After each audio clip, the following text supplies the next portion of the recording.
পদত্যাগের ঘোষণা দিয়েছেন প্রধান নির্বাচন কমিশনার কাজী হাবিবুল আওয়াল সহ ৫ কমিশনার।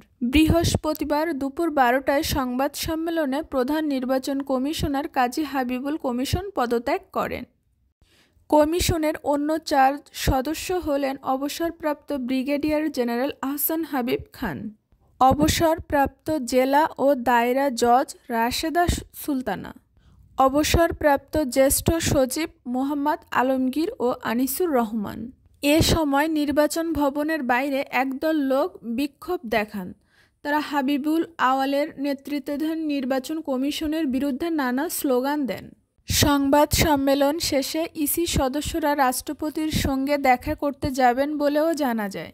সংবাদ সম্মেলনে প্রধান নির্বাচন কমিশনার কাজী হাবিবুল আওয়াল, নির্বাচন কমিশনার মোহাম্মদ আহসান হাবিব খান ও মোহাম্মদ আলমগীর উপস্থিত ছিলেন। অন্য ২ কমিশনার রাশেদা সুলতানা ও মোহাম্মদ আনিসুর রহমান উপস্থিত ছিলেন না।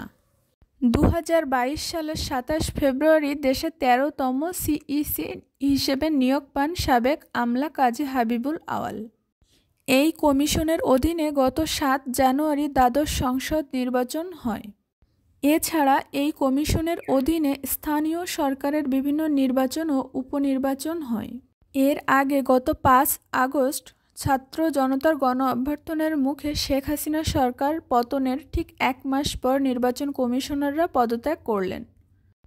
পরদিন ৬ই আগস্ট রাষ্ট্রপতি দ্বাদশ সংশোধন ভেঙে দিয়েছেন।